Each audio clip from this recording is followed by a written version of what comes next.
93, 93, 93. This is Amon I should renew from IShouldRenew.com. Once again. So, yeah, no, I'm not going to say today is nighttime at this point. I've already been speaking for 3 hours. But now we're going to speak about World War III inflation and food shortages. All right? But this is what's in the news damn near every fucking day, right? Every day we're bombarded with inflation, gas prices, food shortages. What's going to happen in Ukraine? What's going to happen with Taiwan? Right? And is all of this happening to shift the world powers? All right? What's up, Dank Wizard? So I've spoken about these things, here and there, but I don't think I've done a whole live stream. And if I did, it was a while back, and things have changed since then. So I just want to give everybody my perspective at this point. Going into September, going into the ninth month, we basically we've been at odds with Russia for like 6 of those 9 months, basically, right? So majority of 2022 has been all about Ukraine, right? And because Ukraine, has a lot of it's very interesting because Ukraine, has a lot of grain, has a lot of food.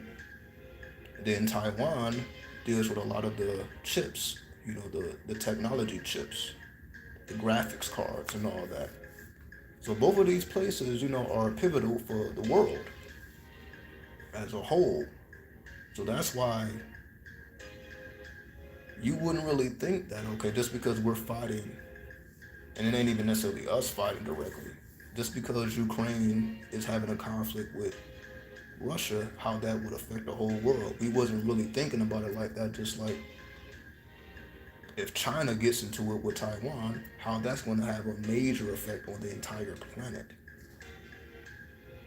So there's no coincidence that both of these key places, Ukraine and Taiwan, while they're just at the brink of absolute war,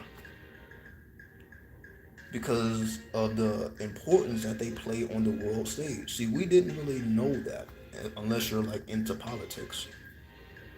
Like the average person didn't really know that majority of these chips, and not actual eating chips, I mean technology, graphics cards and all that. We didn't know that majority of that was coming from Taiwan.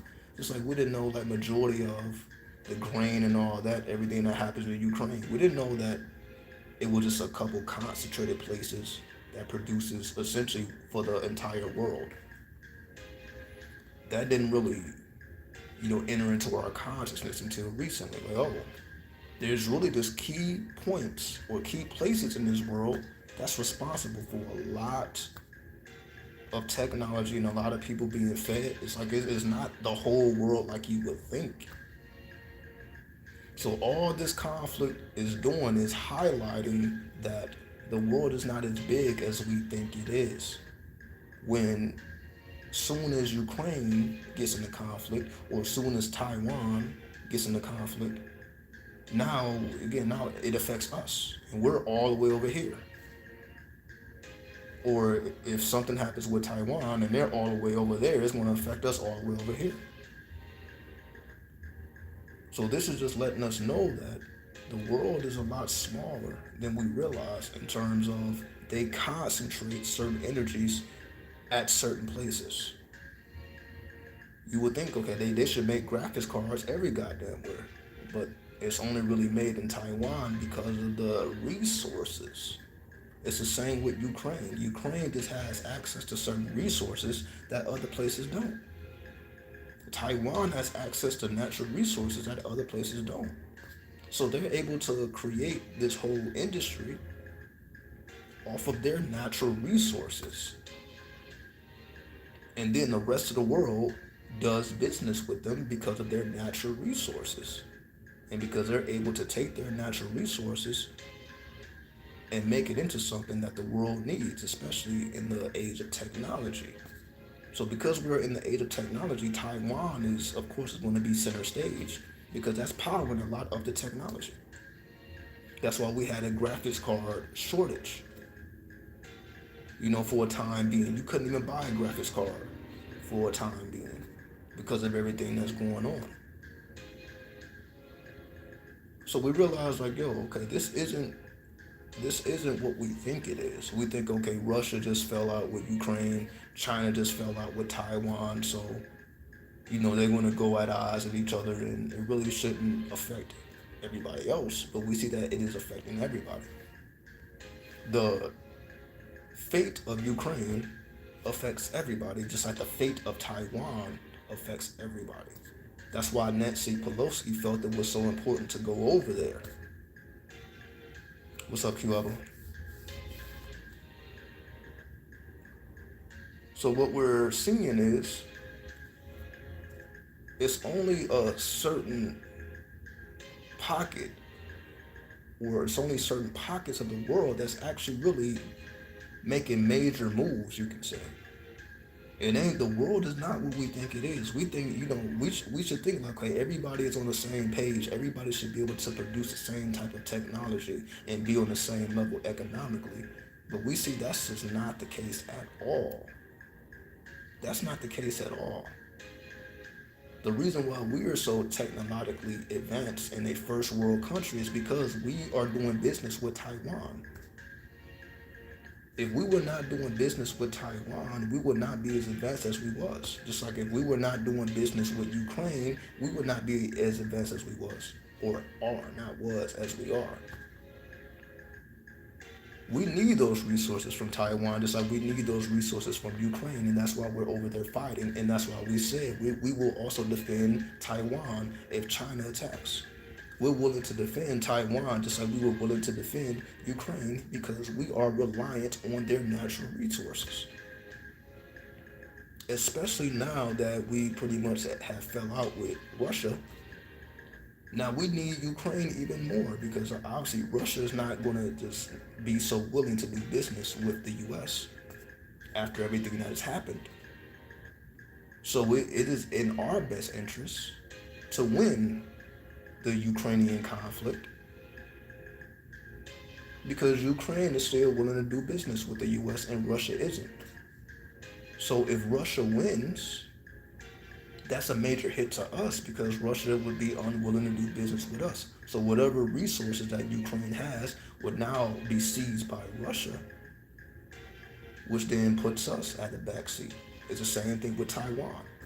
If China takes over Taiwan, now we can no longer do business in Taiwan. Then we can no longer have all those graphic cards and all that technological advancement that we have, which puts us in a predicament.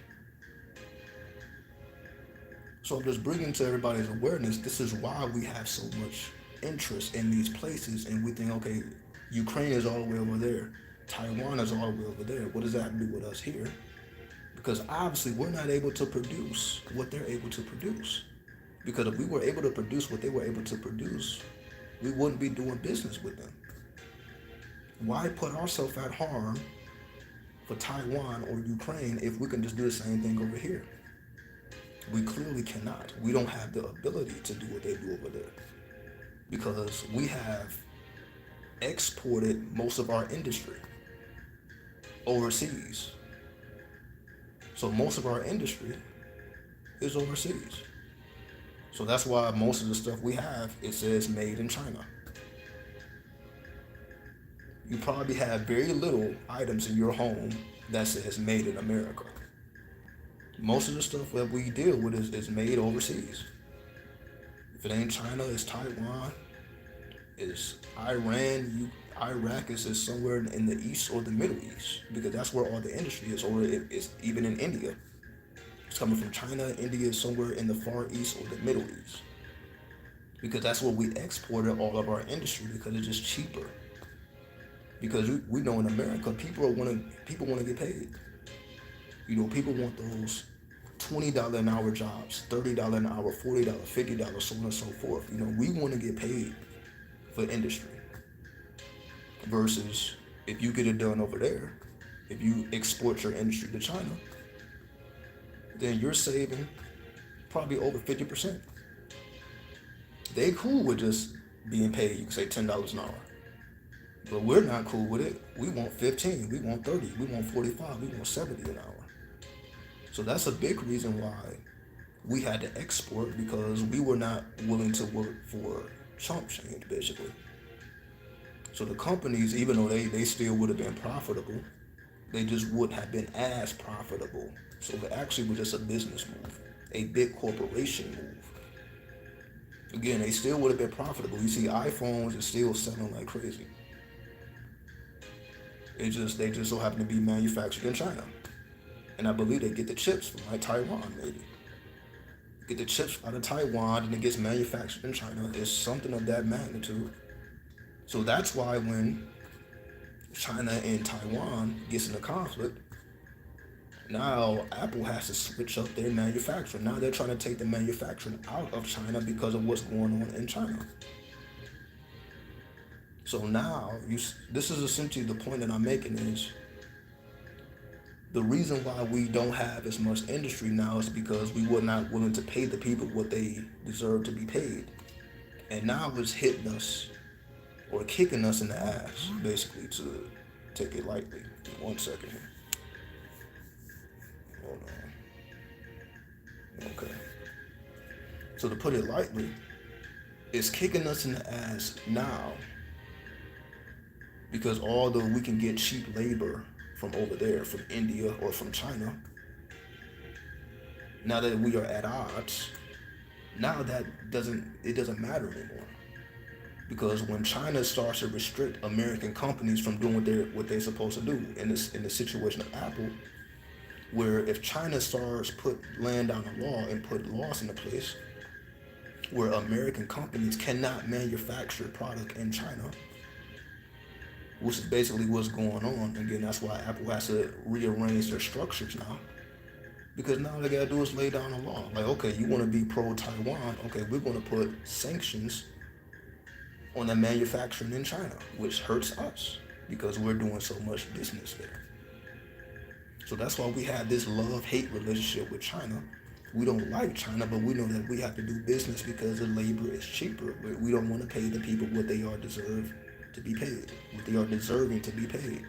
So because we want to take shortcuts, that's why these international conflicts are affecting us at such a high rate, where nobody was expecting what was going on in Ukraine to affect us, to hit us, to have gas prices all over the place. Nobody was expecting that to happen except those who know.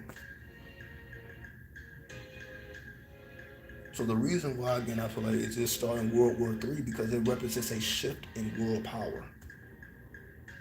Meaning the reason why America was able to be on top is because we basically had cheap manufacturing and cheap labor. Because if we were paying the people what they were deserving of being paid, we probably wouldn't be on top as much as we was or is. But because of everything that's going on now, it's going to be a lot harder to export industry to India or China. It's going to be a lot harder to get those chips from Taiwan. It's going to be a lot harder to get that grain from Ukraine because of what's going on. So that's why we had this looming talk of World War III and how the Western powers are changing. Now it's not about to be just a Western dominant world. Now it'll be a Western and Eastern dominant world because we see the power is shifting towards the East. And I say the power is shifting towards the East because it doesn't seem like we're going to win the war in Ukraine. We're chucking all this money. I think we just gave them another 80 million or something. Or not 80 million, 80 billion. We just keep giving these tens of billions to Ukraine, and it doesn't seem like they're getting any closer to victory. But you see, we have been so accustomed to just throwing our money at problems that we think that that's all we need to do. Okay, well, all we need to do is just give them money and give them weapons, and then they'll figure out the rest. But we see that they're not really doing that, though. See, this is what we were not expecting. We were not expecting us to send all these tens of billions and it's not really making a dent. Russia is damn sure not losing the war at all. They're not losing. They may be making slow progress. The progress is a lot slower than it would be. That's true. It's taking them a lot longer to get done what they want to get done because we keep funding the operation. But it's not stopping them. Russia is by no means on the losing side and have not been losing since this started. We are prolonging the inevitable by putting ourselves at greater debt because we just refuse to lose. So that's why we're just putting these insane amounts of billions into these weapons, and it's like it's not helping at all. Then we wonder why we're getting hit with inflation because somebody has to pay that bill. That 80 million, or I keep saying million, but it's really billion. It's ridiculous. Somebody has to pay that. The money has to come from somewhere. So this is essentially the makings of a shift in world powers. Because we're not going to be successful at winning that war. So that money is going to go to waste. That money will be wasted, and we're not going to be able to do what we were trying to do in the first place. So we're going to have to make adjustments. So really, World War III doesn't even have to happen. Because you see, World War III didn't happen after Ukraine. So it may not happen when Taiwan gets invaded either. So people are just saying it's World War III. It may not even happen. This baffles me how the U.S. keeps sending billions. I see you 305 Capricorn. We're sending it because it's cheaper. And we're all about shortcuts. That's just the spirit of Mercury. Remember, Mercury is the god of the thieves, and we know that's just how America was started. Thievery. So that's why they keep activating the energy of Mercury, because that's what they're all about. They're all about that trickster energy. That's the energy that they're on. They own trickster time. They into that trickology. That's what they're on. So you're right. You're like, damn, if you would have invested that same amount in actually American citizens, we would actually be fine. Let $80 billion hit any city. That city will be just fine. And again, we ain't talking about 80 million. We're talking about 80 billion. Let us flood these streets with 80 billion. We would be just fine. But somehow we can never find the money to help ourselves, bro. Imagine that. So we didn't send over $100 billion, probably like 150 billion to Ukraine. But we can't even get $1 million to be invested into programs for the children, so that they don't have to be in these streets killing each other. But you see, America just shows us what it's really about. So it's not a coincidence there. America has no, let me see, how do I put this? America has no interest. America has no interest in helping its own people. That's why we're so willing to help Ukraine, we're so willing to help Taiwan, and we're so willing to help the people that's coming in through the southern border. We're letting people come in through the southern border. We're sending money to Ukraine and soldiers to Ukraine, and we're sending the money to Taiwan. We will defend them if necessary, because that's where our interests are. We don't put the value on our own people, because you got to come with that check. That's all that is. America, you have to come with the check. Because you see, people are not willing to just work for $10 no more. Of course, people are still doing it, but they're not doing it because they want to. People want the $15 minimum wage, but everybody ain't there yet.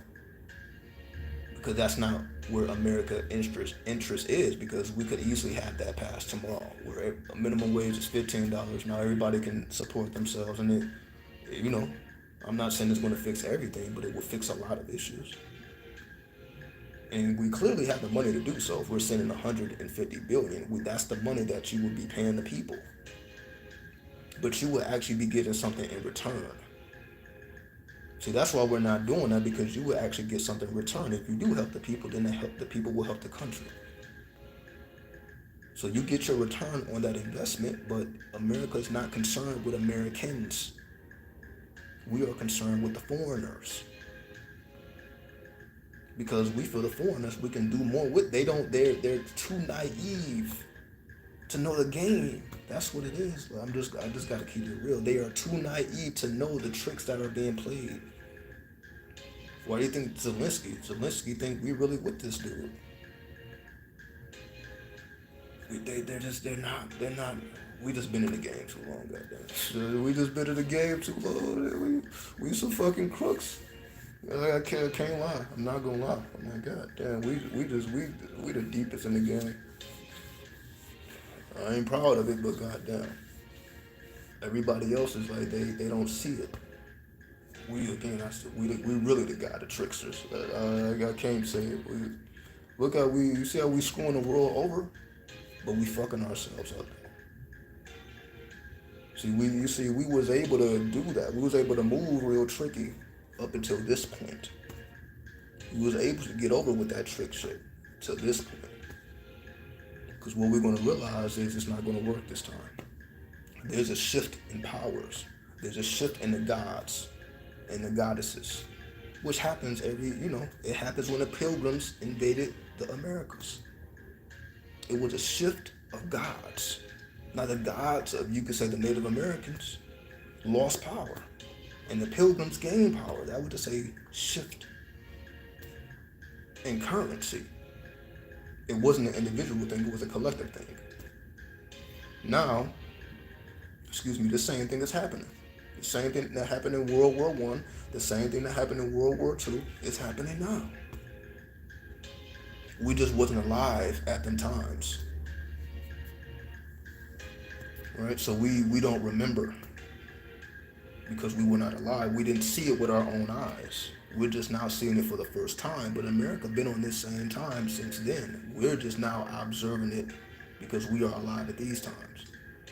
That's why it seems so unprecedented to us. Why it just seems so unusual. Like, damn, like, we didn't ever think we was gonna be paying that much for gas, or that food prices will raise up this quickly. We didn't see this coming. But that's just how good America is at propaganda. That's why they said Joe Biden knew that the Taliban was going to come to Afghanistan before they did, and he did nothing but continue to lie to the people. Like, okay, we got a problem here, but we're going to pretend like we don't. And then we wonder why we got pushed the fuck up out of Afghanistan the way we did. Because we chose to lie to the people and we didn't take the threat seriously. They already knew the Taliban is coming. Goddamn, like, these motherfuckers is coming. This seems like they ain't going back. We knew that before it happened, and we had the opportunity to get the fuck up out of here safely. Like, yo, they coming and they not stopping. Let's get the fuck up out of here. But what we do instead, we try to train the people of Afghanistan that were on our side, our allies. We try to train them to fight off the Taliban. Because we thinking, okay, we got $80 billion in weapons. They're not gonna be able to stop these $80 billion in weapons, and we about to give all those weapons to the Afghan people that's on our side. That's what we're thinking. They ain't about to stop these advanced weapons. Little did we know that they literally put the weapons down when they saw the Taliban. They put the weapons down. They're like, yo, we can't even kill these motherfuckers. Just imagine that it was like some apocalyptic shit. Just imagine, like, you're a soldier, you're trying to kill them, and like you shooting people in the head, they're coming back like zombies. It's like it was spiritual. That's all I'm saying. They were like, what I'm saying is the Taliban didn't have no advanced technology at all. And we had all of the advanced technology. We gave it to the Afghan people, and they didn't even fight. They did not have the will to fight. They were spooked by the will of Allah. They were spooked. It was just time for the Taliban to take over Afghanistan. There was just nothing nobody could do about it. Because look what happened when we thought we could do something about it.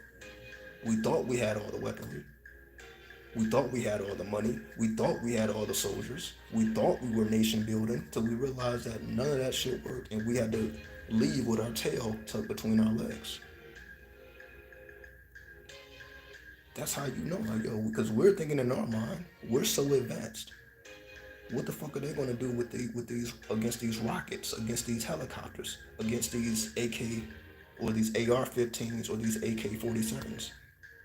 What are they gonna do against all this advanced technology? That's how we're thinking, because all we know is blood and bloodshed. That's all we know.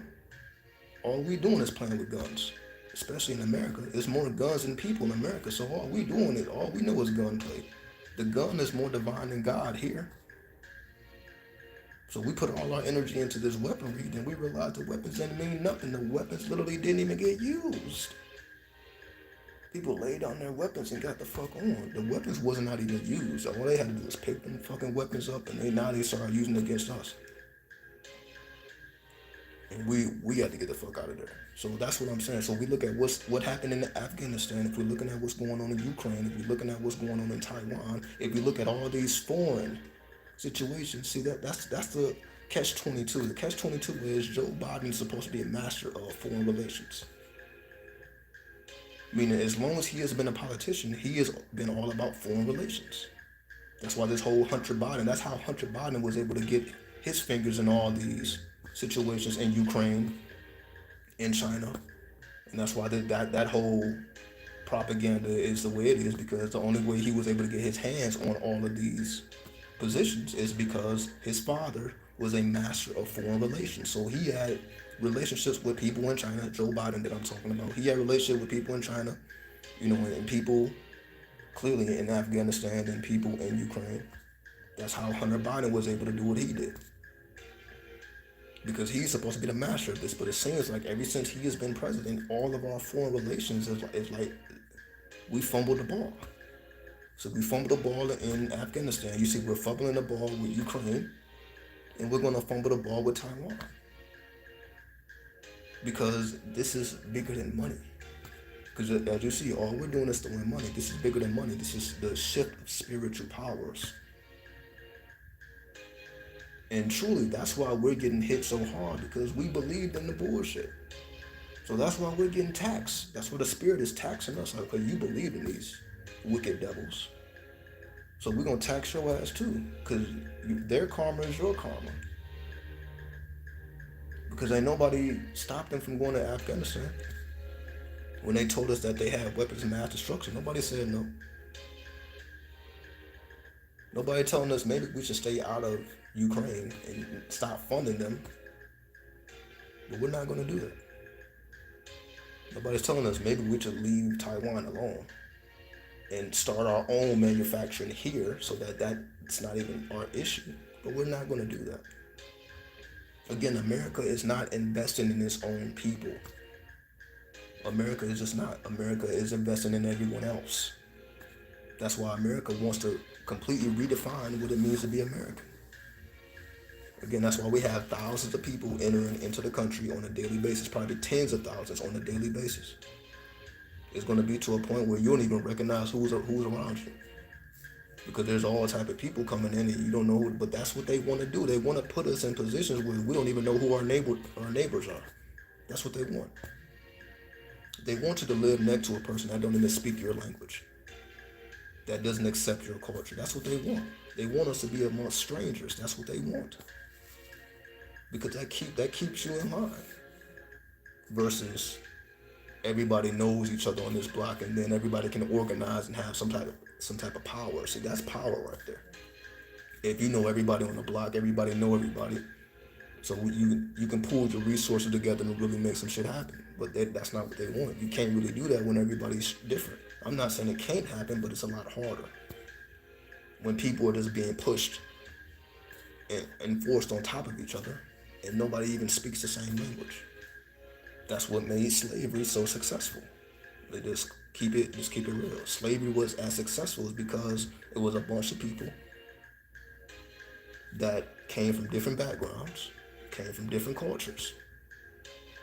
So people wasn't really able to relate. That's what made it successful, because if people were able to relate, it would be easy to revolt and rebel, because it'd be easy to strategize. It's easy to strategize when everybody speaks the same language. Everybody's oppressed, so let's go pick up these weapons and make some shit happen. But it's hard to do that when you've only probably got 3 people that speak your language out of 500 people. So what is these 3 people going to do, and all these other 500 people? They don't even know what's going on. So that's really the secret of slavery that nobody really wants to talk about. If y'all really see where I'm going with that, I'm bringing that up because this put yourself in that predicament. You're trying to rise up, you're trying to overcome, but you're amongst people that don't even speak your language. So imagine how challenging it was to build things like an underground railroad, to have things like slave revolts. Just imagine how much organization had to go into that when everybody's different. Everybody had to get accustomed to the Bible and the English language. So you coming from all these other places, but you got to be accustomed to a culture that is other than your own. So we had to worship our own deities under the guise of saints. So they let you worship the saints, but you couldn't worship your gods. So we had to worship our gods through saints. So just imagine again the scenario we have been placed in and how we have been able to do things in secret. It has always been this way.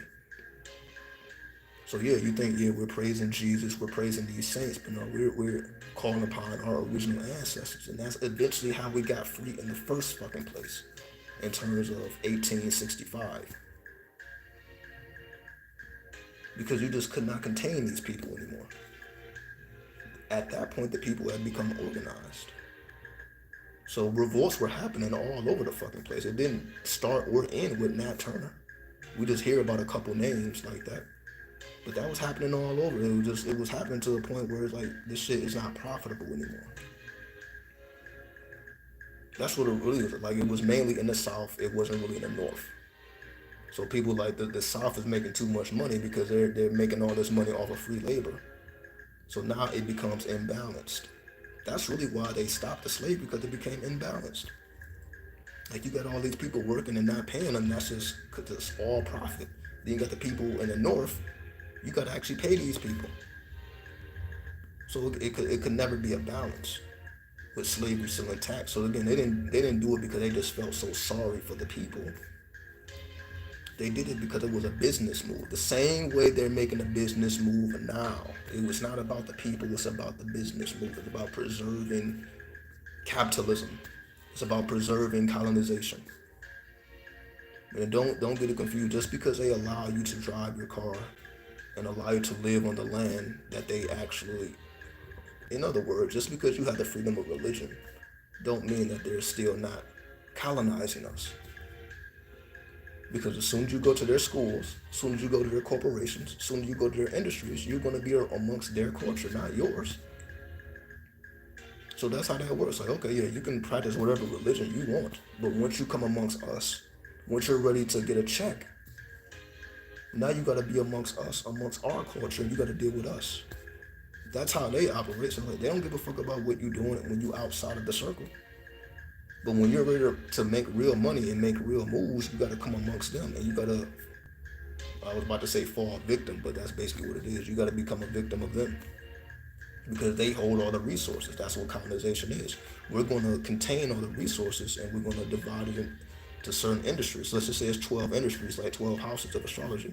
You got to go to 12 people, meaning these are the only 12 people you can go to that have capital.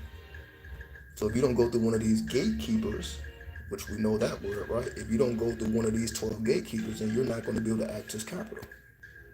And the only way to go through one of these 12 gatekeepers is to subscribe to their way of life, subscribe to their religion, which is what we did. So that's how we was able to get, some form of currency. I'm not going to call it wealth. Because, when we were talking about wealth, if we're talking about things like Black Wall Street, we know what happened there. So that just lets you know, like, if they really see you're moving like that, if you're about to supersede their colonization because you're creating your own industry, what are they going to do? They're going to destroy it. Because we are still in colonization. Don't ever get that twisted. Again, shit like Black Wall Street should not happen in a free society. If it's all about everybody has a right to be an entrepreneur. Everybody has a right to get their money. Everybody has a right to live their life as they see fit. If that was truly the case, then Black Wall Street would have never happened in terms of how it was destroyed. under a false pretense. There's no way on earth that you should have planes bombing banks in people's homes. And what civilization is that right? But we just sweep that under the rug like it never happened. When is it ever necessary to destroy homes that people live in who are not harming anybody? But they create this false pretense and then they bring race into it, and you realize, like, damn, this is why there's been so many race riots in this country. It ain't because it's just two groups of people that can't get along. This is the government superseding or coming into place, putting a play in motion, and then putting the people against each other. That's what's going on. The people are being placed against each other. How do you know? Just go to any jail, state jail. Go to any state jail and you see the segregation between the people. Blacks over here, whites over there, Mexicans, Hispanics over there. Everybody else, Italians, all the over there. There's segregation. And it's promoted by the guards. It ain't really the people separating themselves. That's the system that they made the people be separate. So you may not see too much of that in the street, but that's where it comes from. So basically, when you come out of the jail, you bring that mentality into the streets. That's why you have places like LA. What's up, Chief 93? That's why you have places like LA, where LA is segregated on the streets too, because it started in the jails. What started in the jails bled into the streets. Now you have all type of racial tension in the streets, and it's just always been that way because of what was going on in the jails. That culture came from jail. So a lot of these destructive cultures came from jail and they bled out into the streets, and that's what changed the whole atmosphere. Even that Mexican rapper that people are talking about said he would not sign no black people, and this is what I'm talking about. That's because of what was going on in those jails, bled out into the streets, and now they're under certain politics. So you're right. Certain Mexicans can't fuck with blacks. Certain blacks can't fuck with Mexicans. Like, yeah, everybody's not on that time, but there's a lot that are. There is a lot that are. But you see, if you don't know the dynamics, then you don't know. That's the difference between the Sureños and the Norteños. I may be saying that slightly wrong, right? That's the difference between the southern gangs and the northern gangs. See, the northern gangs, like when you go to Northern California, those are the Norteños. They actually fuck with blacks. Just like the natives and like the Asians, they fuck with blacks. So you see, again, this is not everywhere, but if you are in the West Coast, you already know this. Then the Sorteños or the Sureños, they fuck with the whites. So if you are Sureño, you will fuck with the whites over the blacks. If you are Norteño or Norteño, again, I apologize, I'm saying these, but y'all know what I'm talking about, just the gangs. Depending on what gang, depending on what flag you fall under, that determines who you're able to fuck with and who you're not able to fuck with. And again, that comes from the jails. And it bleeds out into the streets. But you see, it's also a cultural thing. And again, that's why when you go to Northern California, you will see the people up there, they're more susceptible or they're more accepting of blacks. Correct, I was a correctional officer years ago. The shit I witnessed was unbelievable. Guards definitely promote gangs. So that's there you go. Right? So that's somebody who's seen it with their own eyes. Right? You see, I'm not gonna ever, mislead the people. Because I'm here to straighten everything out. Like, this is not just what's happening, this is why it happens. So it's not enough for us to know what happens. We also must understand why, what seeds were planted to put us against each other. Because we are more powerful, united. But there's always a reason to keep us separated. Because if we were able to unite, they will not be a threat. There's more prisoners than COs.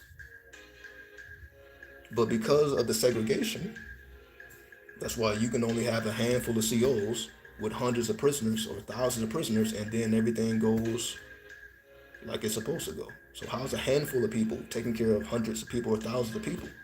Because it has to be an agreement. Those same correctional officers, again, it can get, as 305 Capricorn just said, some will promote the gangs because some are a part of gangs, and that's how they get contraband in. So it's really it comes down to money. I'm not saying every CEO does that, but we know that in order for certain things to get inside the jail, somebody from outside the jail had to bring it in, and the only people that have access to outside the jail is the CEOs, not the prisoners. So we know like it's real slippery. It's real slippery. So if you don't know what's going on, it's easy to get lost in the sauce, and you think one thing and it's really another thing. You would think people just hate each other, and it really ain't that people just hate each other. They just been placed in a situation, in an environment where they were made and bred and trained to hate each other.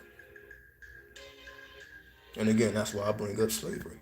We were put in a situation where we were made to hate each other. That's why certain people were in the house, certain people were in the field. We were separated and segregated purposely so that we would look at each other as enemies. So if you're in the house, you're looking at the people outside the house as enemies. If you're outside the house, you're looking at the people inside the house as enemies. That's all a game. And we fell victim to it because we felt like we were doing what we had to do to survive. So I'm not blaming anybody because you got to do what you got to do to survive. It is what it is. Because they knew that eventually we would be free. So we got to roll with the punches until we don't have to anymore. But slavery never ended. It just became a corporation. That's all it is. So when we think, okay, Abraham Lincoln abolished slavery, no, slavery just became a corporation. How do we know that? Because the 13th Amendment lets it be known that,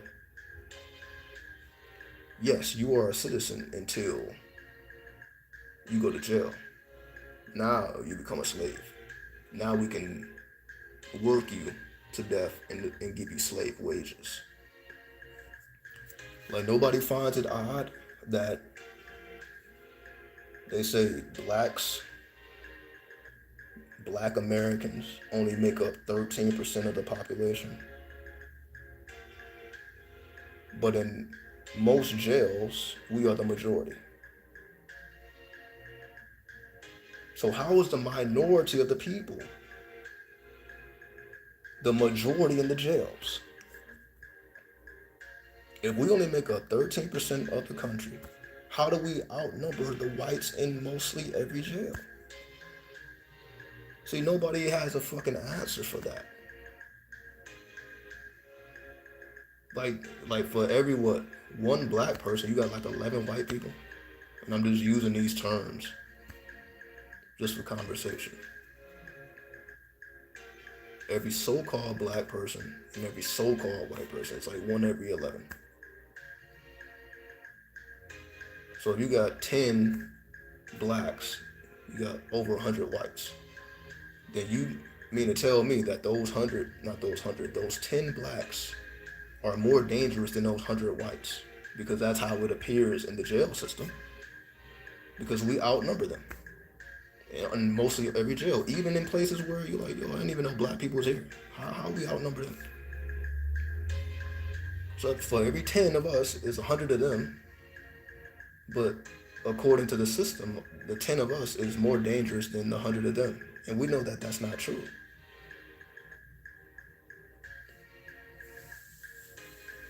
Yeah, that doesn't add up. Where are they getting this information from? Exactly. This is what they're telling us. Like, we're just more violent than 100 of them. But we know the history, though, so we know that that's not true. We know that they are definitely more violent. But somehow, they can do the same crimes we do, but they get less time. It's really that simple. And again, Joe Biden added to this with the 3 strike laws. And who were the most affected by that was us. There's people in jail right now because of what Joe Biden did in '93. Also, what Bill Clinton did. So we have people in jail suffering to this day based on laws that were passed 20 years ago, 30 years ago, when I was a child. There's people still suffering to this day. But then we wonder why it's imbalanced. Again, I'm just using all this information to show forth that America does not care about its own people, its own civilians. Because while they're locking our asses up, they're bringing people from different countries right on in and giving them jobs that we don't want to work. That's essentially how they're replacing us. Like I was saying earlier, we want to get paid for our skills. So we want 20 an hour, we want 40 an hour. But you have a foreigner coming into this country, they'll do it for $10 an hour. So why they need Americans? If you can bring in foreigners to do the same job, and you only got to pay them half of what you got to pay the American, and they are willing to accept the half because that allows them to stay in the country, then why pay Americans? So this is essentially, I'm just showing you the play. That's why we are allowing so many people into the country, because we will bring industry back into the US, back into America, but you need workers. So all the people that they're letting in will be the workers that take less pay, but it preserves their citizenship. So in order to preserve your citizenship, you have to take less pay. We're not going to pay you like an American citizen. We're going to pay you like a person that's trying to become an American citizen. So in the process of becoming an American citizen, you're going to take a lower wage. So yeah, we're going to give you vouchers. We're going to, give you the Section 8s. We're going to give you the food stamps so that you can be able to maintain yourself and your family. But you're not going to be making as much as an American because you're trying to become an American. And this is the debt you have to pay in order to become an American. That's how they're doing it. So when what's going on in Ukraine, when that subsides, and what's going on in Taiwan, when that subsides, now they have a whole gang of workers. When the industry comes back into the U.S., and when they start creating more jobs, you already got workers who are willing to do it for any amount that you give them.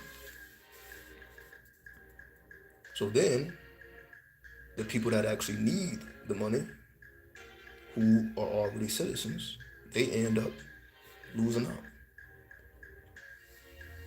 My uncle served 10 years for weed charges, and now it's legal.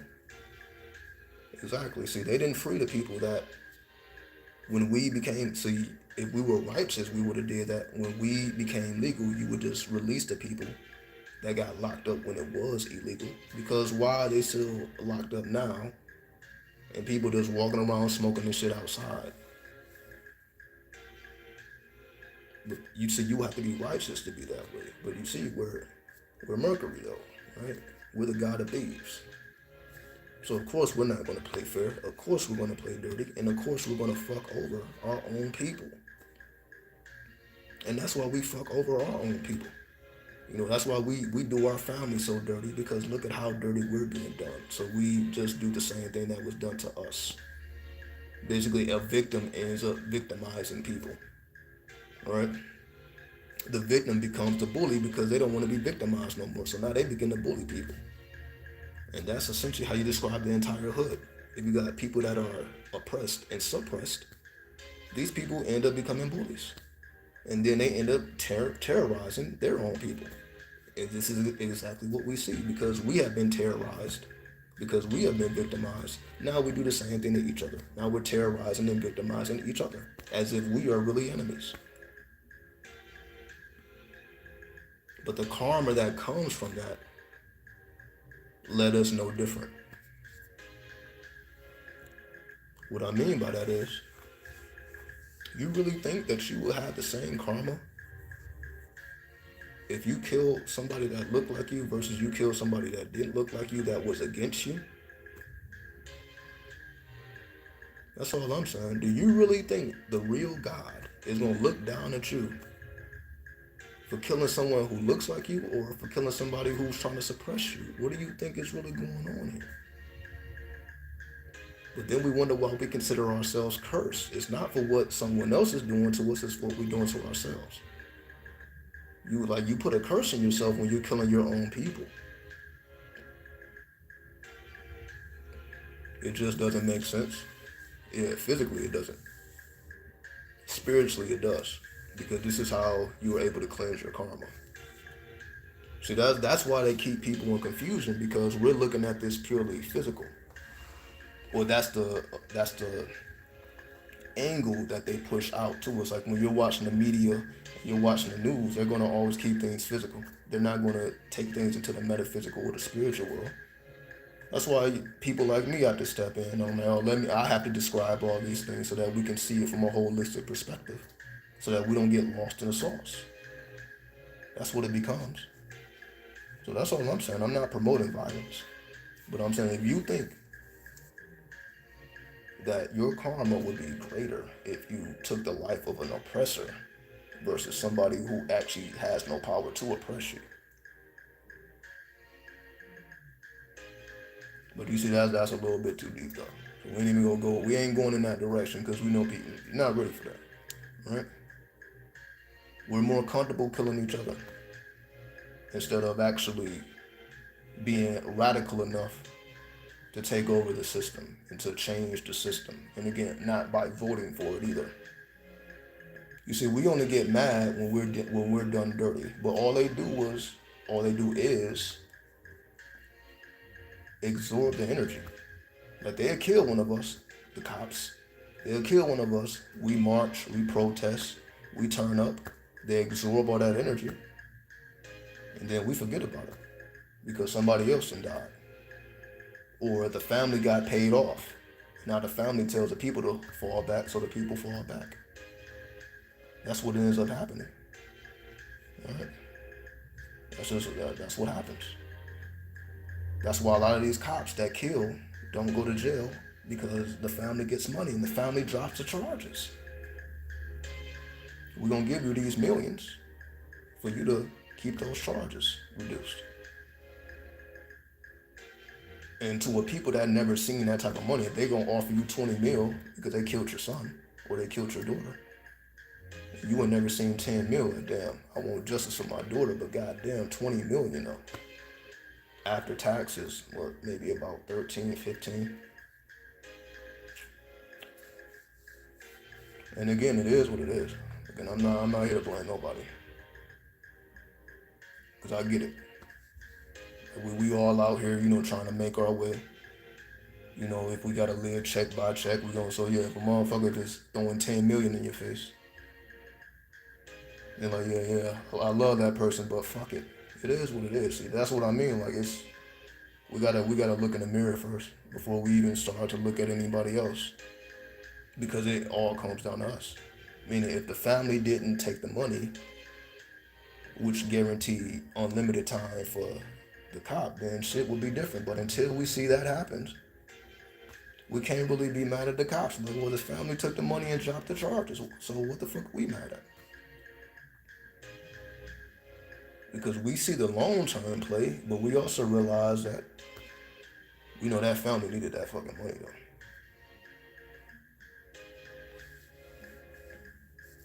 What's your opinion on the murders of rappers tripling? Do you think it's karma? Unfortunately, yeah, it is karma. Because most of these rappers are not MCs. Most of these rappers are just running their mouth. They don't have enough intelligence, or they don't show it. I'm not saying they don't have it. You have to be intelligent, to make that amount of money and to be known on the world stage. So I'm not removing their intelligence. But when your intelligence is destructive, meaning they're causing more harm than building up, that's what it becomes. They are causing more harm. When you make the music that people kill to versus the music that people just turn up to constructively, then you're adding on to the problem.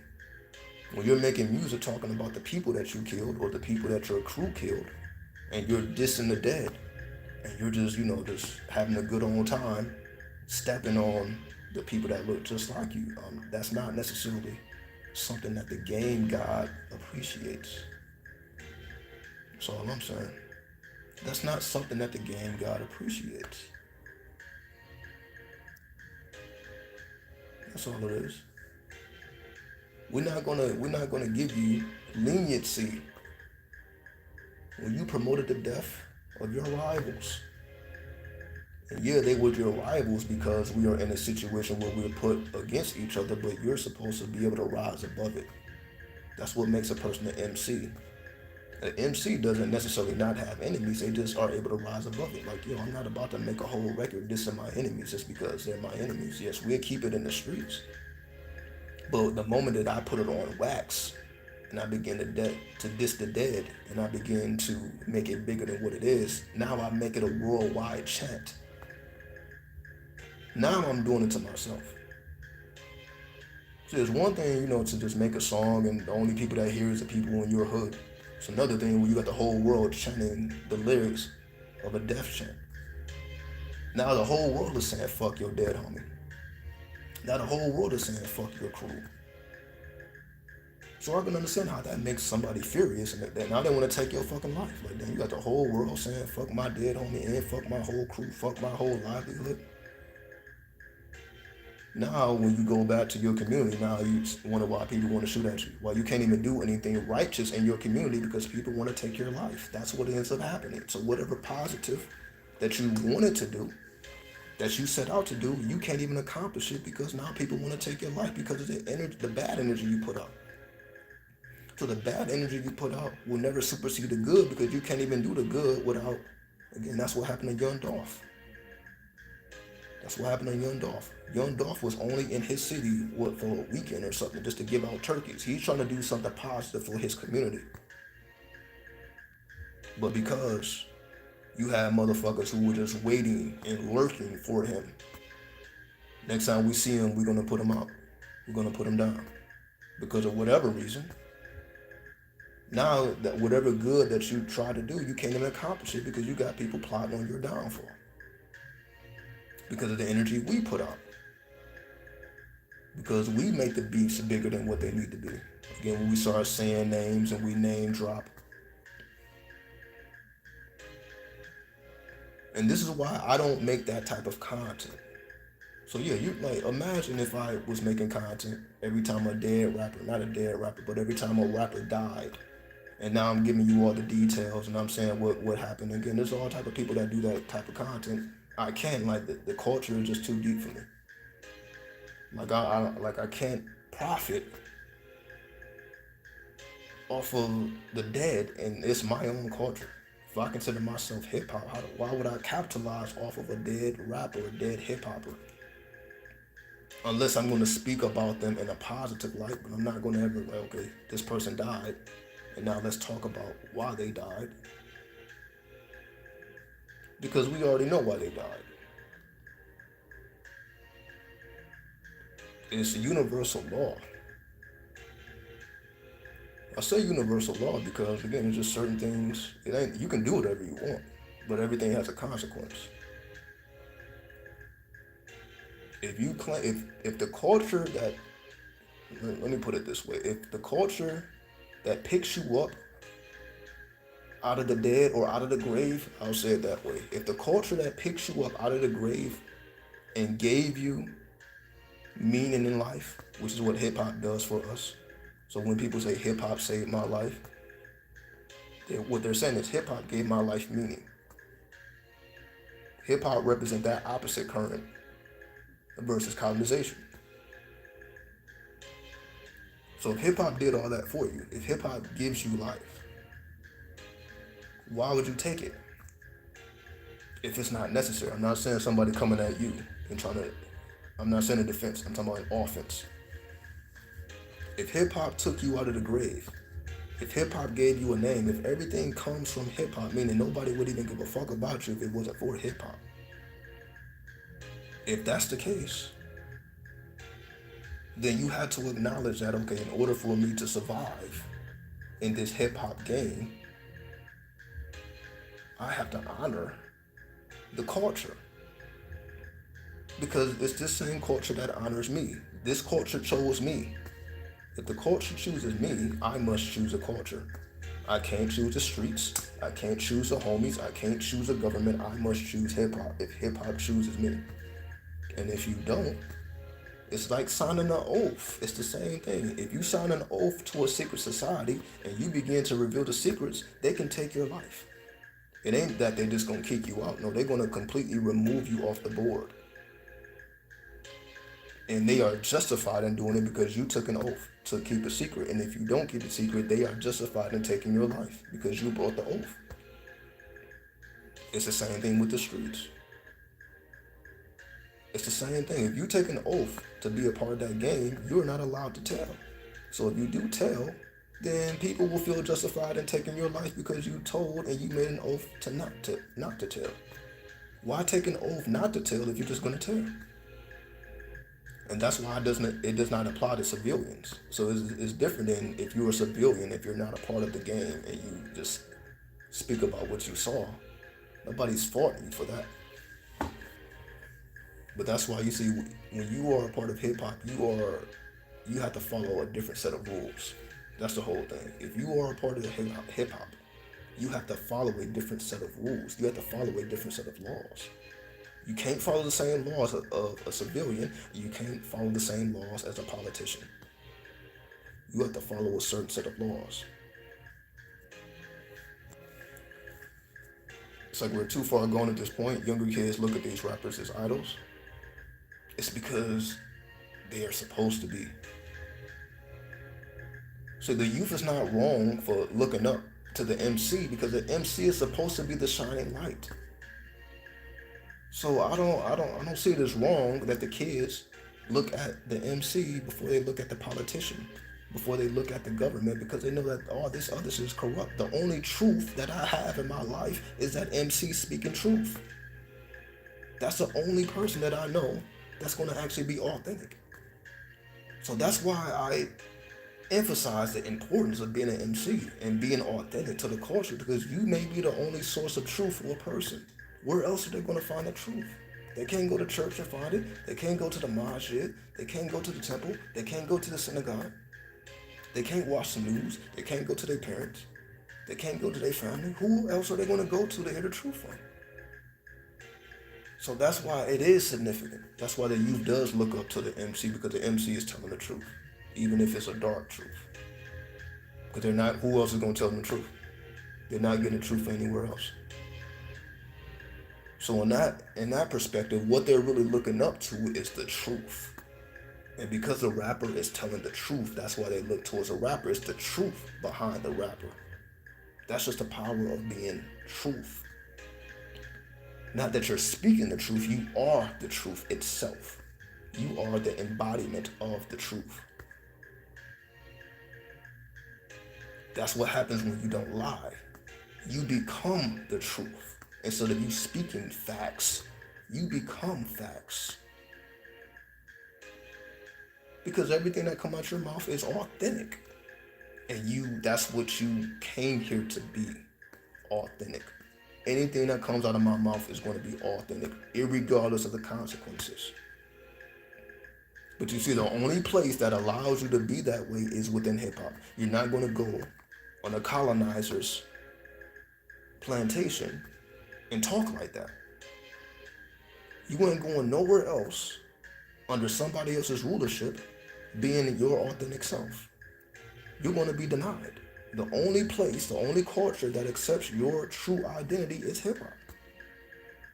No other culture, nobody else, no other culture is going to accept you for your authentic self, for you being the absolute truth. No other culture is going to accept that, because they have their own truth. They have their own propaganda, and it's not based on what the fuck you got to say. So that's what makes hip-hop the culture, not the music. The culture is so powerful. So we get caught up in the music. It's the culture that makes the music powerful. If you remove the culture, there is no music. What makes the music so powerful is the authenticity of the culture. These are people who were denied, probably from everybody and everything.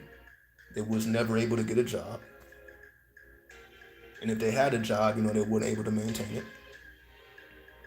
These were the people that society pretty much threw away. These were the people that society considered no good. So that's why I say hip hop was the only thing that gave them life. There was nothing else there in place to give them life and to turn their whole life around. The only thing that did that was the hip hop culture. So when you use that culture and you don't add on to it, which is what I was saying earlier, yes, you have people that take from the culture, that extract from the culture, culture vultures. You have culture vultures. Even people look like us, so I'm not talking about other people. I'm talking about the people that look like us. That's why they get taken out, because they are actually culture vultures. That's why we're always beefing with each other. Every time you go online, you got rappers going at each other, they beefing. They are culture vultures. Because if you're a true hip hopper, you ain't trying to beef with nobody. You're like, yo, I'm just gonna out rap you. I don't need to beef with you. You're not worth beefing with. Why would you beef with a person that can't lyrically see you? All they can do is beef with you. That's the only thing that they feel like they can flex over you. Or look at all this money I got. Or I can take your life. I'm gonna dish you. I'm gonna dish your dead homies. That's the only thing they can do, because they can't out rap you. Their pen ain't that powerful. So of course you're gonna get the most hate. When you are a true MC, you're gonna be hated by everybody because of the power of your pen, which then translates to the power of your words. And then people realize, like, damn, everybody that I thought was cool can't fuck with this person. But that's the power of hip hop.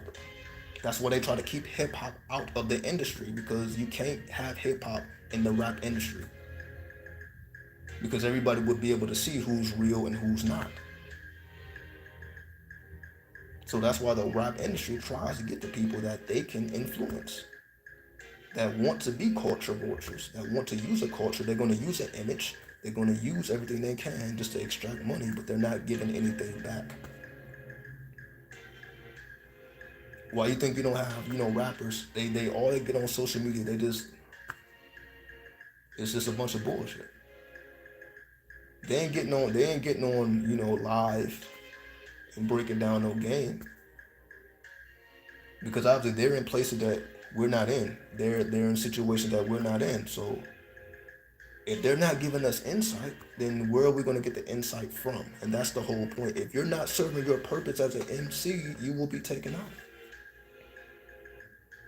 So meaning, if I'm an MC and I got access to go over to China, I can go over to Japan, I can go over to Taiwan, I can go over to Russia, I can go to these places that most people can't go to or don't want to go to. If I'm not letting you know what's going on in these places, I'm not doing my duty. If I have access to places that other people don't have access to, I'm not doing my duty if I don't let people know what's going on in these places, good, bad, and ugly. But the average rapper is not doing that because they're not allowed to do that. They have to keep their mouth shut. They're not allowed to let you really know what's going on in the industry because they feel like they'd be blackballed. They're not going to let you know what's going on because they're in deals and they're trying to maintain their deals, because once the deal goes sour, then it's not looking good. When you renege on your contract, now you owe the record label money. Money that you probably don't have. So that's why we see silence, because they're not going to speak out about things they're seeing because they are under contract. Once you have a rapper under contract, he's basically a slave because he cannot do certain things. He can't go to certain places and you can't reveal certain information. You basically have taken an oath, which is the exact opposite of what it means to be hip hop. What it means to be hip hop is you are revealing the truth. You're not concealing it, you're revealing it. You're letting everybody know what's going on instead of keeping people in the dark and acting like you're just a super demon and you can't be touched and you just beef with everybody. That's not how the MC is supposed to go. That's not how it ever was. Now, of course, MCs have always battled, and there's nothing wrong with battling, but you see these motherfuckers trying to kill each other. They ain't trying to battle because they know that their pen is not lethal. It's just that simple. Why do you think they don't want to battle? They don't want to battle. They really get violent. Yeah, they want to box or they want to shoot. And the closest thing we kind of got to that is when they put on these versus battles, basically. Letting people go head to head with their hits. But even that's still mainstream. But in the sense of, if you are not able to activate your pen and give people life through your words, which is what hip hop is for, hip hop was a way for us to escape poverty, to escape violence, to escape all the ills of the hood. That's why hip hop was created. Hip hop was not created as an avenue to continue to fight and kill one another. Hip hop was about, let's come together and let's rap, let's dance, let's go beat to beat, line to line, bar for bar. That's what it was about. To the point where everybody can go back home safely and soundly. Because all we did was rap. All we did was bust a move. All we did was put up some graffiti and create some beats. All we did was have fun. Nobody died. Hip hop was supposed to take the death element out of the culture. If it's utilized properly, it should take the death element. Like, why would you want to kill the next man when you could just out rap the next man? Because you see, that forces you to stay lyrically sound. That's what that does. It forces you to stay lyrically sound, lyrically on point, because you know whenever I have to battle with my pen. It ain't no battling with my hands or my guns. That's not what made hip hop what it was. What made hip hop is the ability to battle with the pen. Because we are warriors of the pen. Right? We are warriors of the pen. We are creative warriors. That's the whole purpose of hip hop. Hip hop doesn't suppress your spirit of war. Hip hop expands your spirit of war, but you're doing it creatively. We are creative warriors. So when you are a creative warrior, that's what makes you a lyricist. That's the true definition of a lyricist. Meaning you have the spirit of war within you, but your spirit of war is directed towards your words, directed towards your penmanship. So every time you write, you want fire to come from your pen. That's what it means to be a lyricist. That means the spirit of war can be felt within your pen, and you don't even have to be talking about violence. That's the power of the pen. You don't even have to be talking about violence, but people can feel the force of your pen without you talking about how you're gonna kill and slaughter the next person. That you don't have to do that. You have to do that as a rapper. But as an MC, you don't have to do that. And again, Rakim didn't have to do that. KRS-One didn't have to do that. Big Daddy Kane. The list goes on and on. Queen Latifah, Roxanne, Shante.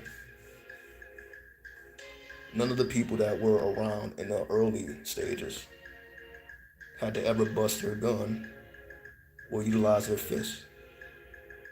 Because their pen was just that powerful. Yeah, but they want to shoot up each other, but hide when a cop beats up their brothers. And this is what I mean by we're still under the spell of colonization. So yeah, we're killing each other, but you know, if you kill a cop, you basically killed yourself. So you may be able to get away with a murder, killing your fellow human being, but if you murder a cop, you know that the whole force is coming after your ass. And all the people that you thought was your homie is really not your homie. They not ready for that type of pressure. That's what's really going on. They're not ready for that type of pressure. You're not ready for the whole police force to come after you because you killed another police officer. They're not ready for that. So that's what that's about, because they can take your life and they can take your freedom.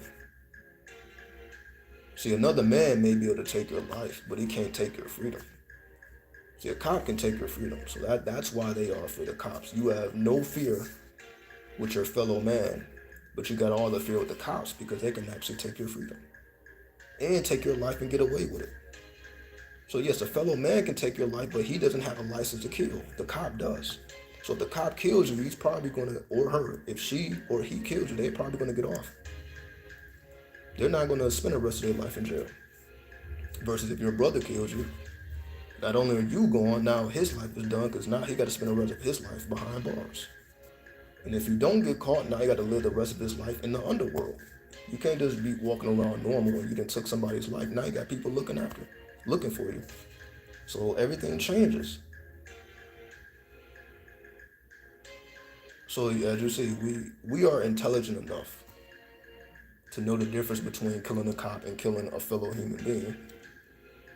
So that's how you know it. We're not doing what we're doing because we lack intelligence. We are intelligent enough to know when to do something and when not to do something. We have that amount of intelligence. But how we utilize intelligence is based on your consciousness. Your consciousness is based on what you know. So if you don't have knowledge of self, how would you really know better? That's the whole thing. If you don't have the knowledge of yourself, now I'm not talking about being spiritual. I'm not talking about the law of attraction. I'm talking about knowing your origins of this in this world and knowing who you really are. If you don't have the knowledge of yourself, then of course, what else is there to do but war and battle with the next man and the next woman? That's what's really going on. Just look at any relationship. Look at people in their own homes, at war with each other, battling each other, at odds with each other. What else is there really to do? Let's just be honest here. We all have the spirit of war within us. We just turn it on each other because we don't have a proper outlet. We don't have a proper outlet because we haven't mastered our pen. The ultimate outlet is the pen. Excuse me. Because the pen is what writes laws. Excuse me. So that's what the colonizers are using the pen for, to write laws to lock your ass up. To write laws to keep you out of wealth, to keep you from generating generational wealth. That's also what it's about. Generational wealth. All these rappers that die, now they can't pass that wealth onto their family. So the only people that benefit is the record labels. So that means you just spent your whole life trying to get out of the hood, trying to put your family on, all for you to die. And then the only people that benefit from that is the record labels, not your family. Because most of these rappers don't own their own music, so how could they even pass anything on to their family? So that their family would be good, even though that may be their intent. But we see 9 times out of 10, that's not what happens. Just look at Young Dolph. His family is not benefiting from his music. King Von's family is not benefiting from his music. FBG Duck is not benefiting. His family is not benefiting from his music. And the list goes on and on and on and on and on. So most of these rappers that died, their family doesn't even benefit from all the work they put in. The only people that's benefited is the record labels. And somehow those are always the people that benefit. Look at what happened to Tupac. Look at what happened to Biggie. Record labels are still being paid off of their music to this day. To this day, people benefit from their death. And it ain't the people in their family. So you tell me what's really going on. You see, it's pretty fucking obvious if you know. But if you don't know, it's easy for you to be tricked. It's sad how few of these rappers don't read the contracts before they sign them. No, it's not sad. It's just karma. It's just karma, man. Meaning, because we try to say again. You see what we try to do. We try to say we're ignorant to that. What I mean by that, meaning the only reason why we wouldn't be reading the contracts is because a lot of the rappers are ignorant. You know what I mean? They're not the best readers and writers to begin with. Which is the point I'm making. The reason why these rappers are selected, because they're not that intelligent in the areas they should be intelligent in. Yeah, they're intelligent when it comes to street dynamics, but when you get in front of that white man, your intelligence ain't there. That's what I'm talking about. So it's not sad whatsoever, because the rap industries are picking these people. They don't want the most intelligent. Because the most intelligent people is going to read that contract and they're going to readjust that contract. That's what an intelligent person does. You don't have to be a lawyer. If you are intelligent, you're going to read a contract. Because you don't have to sign a contract immediately. They give you time to You can show your contract to your lawyers. You don't have to sign nothing immediately. You can ponder on it. But the thing is, if your lawyer is a lawyer that came from the record label, your manager came from the record label, and everybody that's around you came from the record label, they are employees of the record label, then of course they want you to sign. They want anything you do that benefits your label benefits them, and that's another thing. That's another thing. We get caught up in being amongst, being around the people that don't have our best interests because they are employed by the same record labels that's trying to rape and rob you. So they're there to watch your every step to make sure that you stay in line. So all this so-called team comes from a record label and which don't have your best interests at heart. If anything happened to you, they go on to the next artist. They don't have your best interests at heart. Then the people that do have your best interests at heart, we end up pushing them away because we get too big-headed, or we be building up these new circles and these new cliques based off of us having success. And now can't nobody tell you shit. As we call yes men. You have a bunch of yes men around you. So can't nobody tell you shit, can't nobody challenge you because as you don't want nobody telling you shit, you don't want nobody challenging you because you think you know everything. So it's easy to make mistakes. But again, they're not picking the most intelligent from amongst us to begin with. So we can say all day how it's sad or these rappers don't read the contracts. But then ask yourself, well, why are these rappers even being considered? If you listen to their music, like yo, why are they even being considered for a record label? If you listen to their music and they're not saying anything different than the next person. How do they even qualify for a record label? They qualify because their intelligence is going to lead them to sign a deal that's going to benefit the record label and not the person or their family. That's why they were chosen. That's what's going on. And the people that actually know better, they're not the ones who's the record label. They're not looking for them. It's just that simple. They're not looking for the most intelligent person to sign. They're not looking for the most lyrical person to sign. They're looking for the ones that they can take advantage of. And they will continue to do that, and that's why we think all rap is drill now. It's not that all rap is drill, that's just the music that they push and promote. That's all they play on the radio. All we hear is drill and trap and ass shaking music. No, that's just all they play on the radio. Hip hop is vast. And that's why the hip hop ain't even on the radio like that. Hip hop is vast. Hip hop goes beyond drill and trap and ass shaking.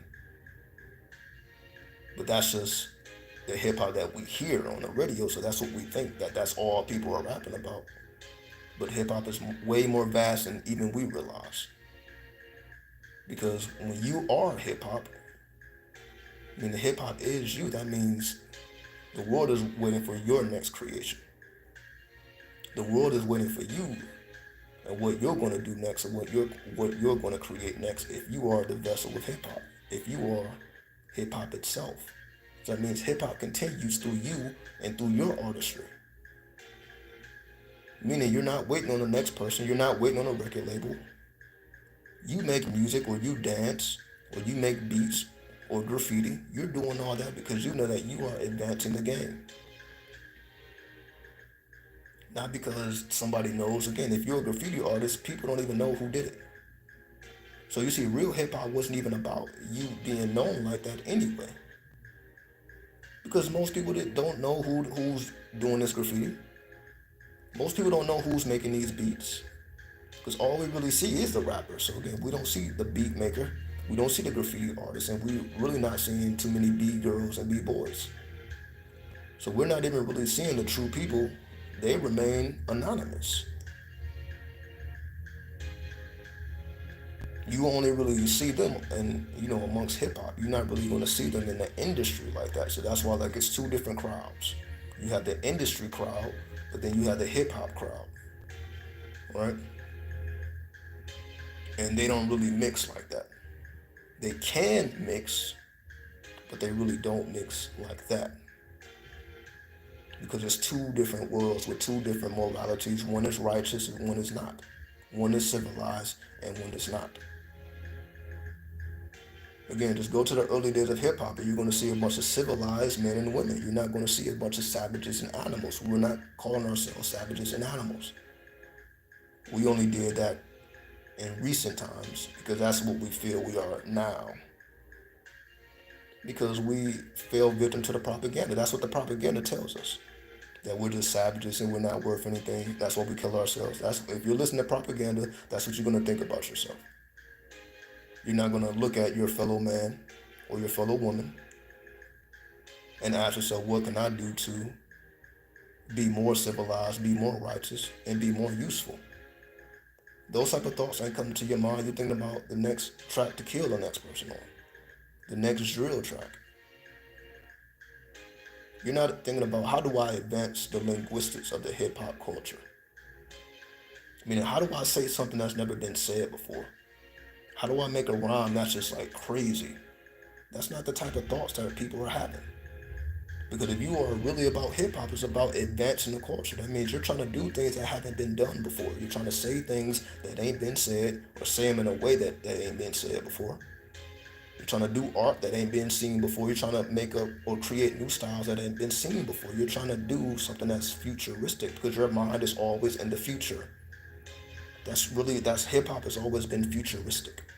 Now, of course, we kind of lost grasp of that because yeah, everybody's now just making music in the box, the same melodies, the same flows. But true hip hop is always about being innovative and being futuristic. That's how you get noticed on the world stage anyway, because you did something innovative and you did something that's futuristic. You're doing something that no one else is doing. You're saying things that nobody else is saying, or you're saying it in a way that nobody else is saying it, and that's what makes you hip hop, and that's what makes people take notice. Because what you're doing is very impressive, which goes beyond just having a nice beat behind it. You're doing something that's very impressive, and it stimulates the mind because at the end of the day, all hip hoppers are psychosexuals, meaning you get off to words and lyrics and poetry, meaning that's a part of your life. Like that wakes you up from the dead. When you're hearing them lyrics and you're like, oh shit, that shit will wake you up out of your sleep type shit. When you're hearing the right type of lyrics, when you're hearing the right type of bars, that shit will wake you up. You're tired and you sleep, that shit will give you energy.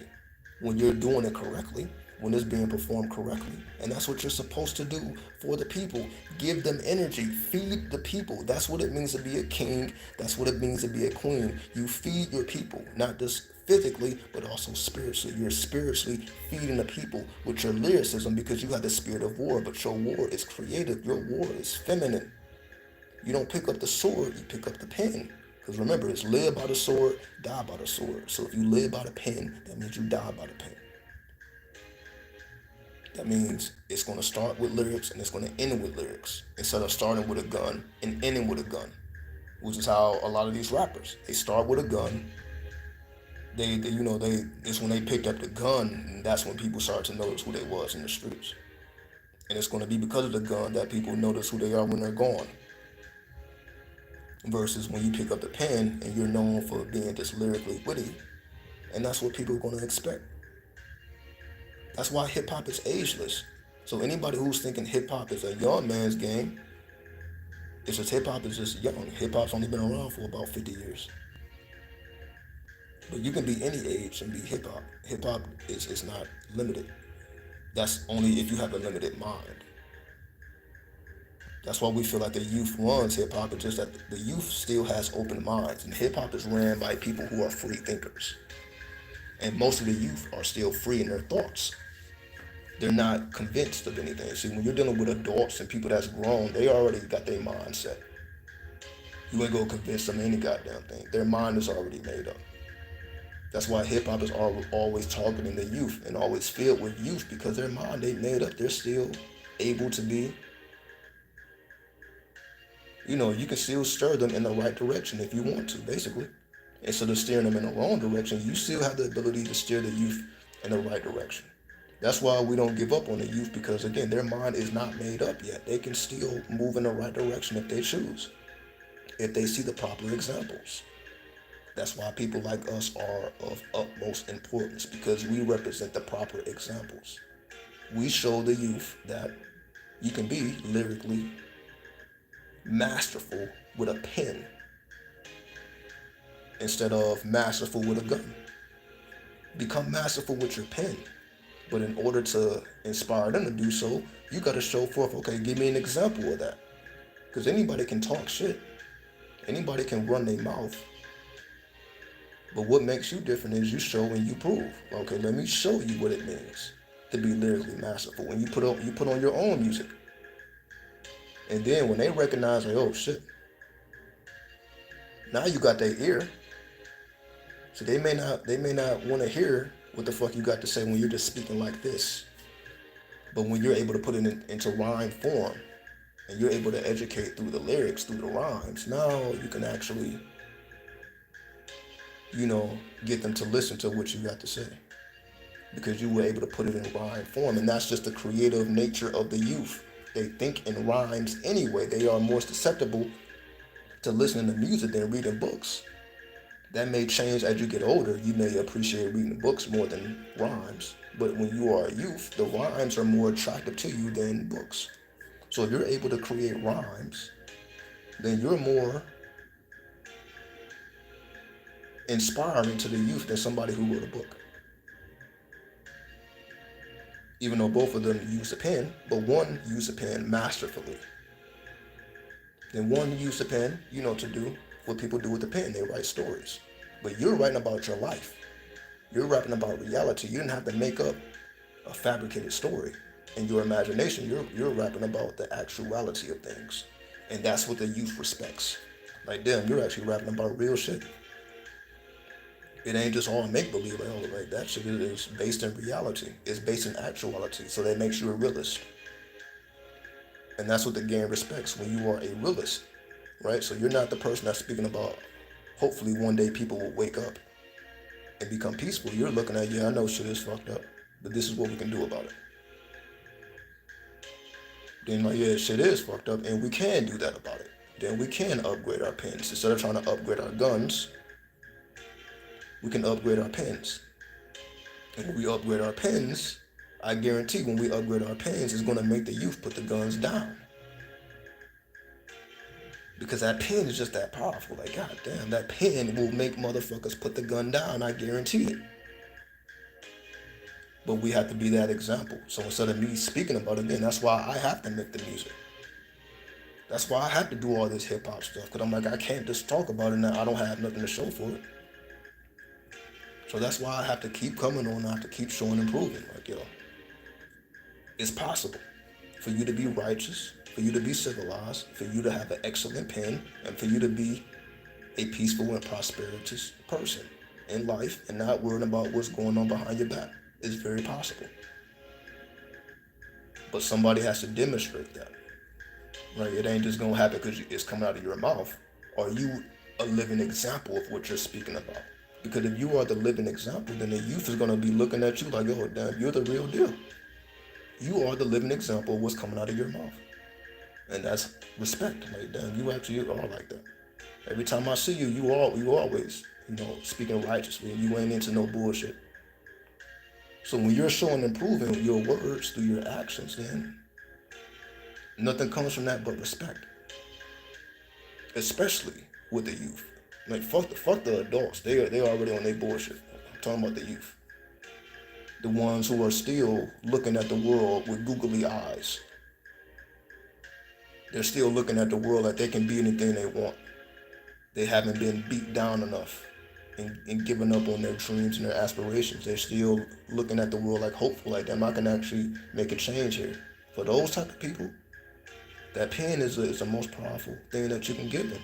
Put a pen in their hand, like, yo, this pen is going to get you to the places that you're trying to get to. Not the gun, but the pen. And being civilized with this pen and being masterful with this pen. So that's the thing. So yeah, it ain't enough to have the pen. You got to be masterful with it, civilized with it, and righteous with the pen. So now you're doing something now that's innovative.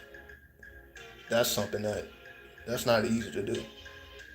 That's not easy to do at all. See, it's easy to rap about killing shit. It's hard to rap about giving life to shit. Cause that's alchemy right there. So I think y'all get the point, right? So we're gonna check out. I appreciate everybody for tuning in. Hopefully this was inspiring enough for you to activate the spirit of hip hop within you, if that's what you feel yourself to be. And not give up on the youth, not give up on the world. I'm not saying fuck it, just it is what it is. Yeah, fuck the adults, fuck the people with their minds already convinced. They're just really in the way. But for those who are really still looking at people and looking up to people and like, yo, I can really be something out here, then those are the people that really need to hear what you have to say and see what you have to do. Or see what you are doing and hear what you have to say. And that's what it is. All right? 93, 93, 93.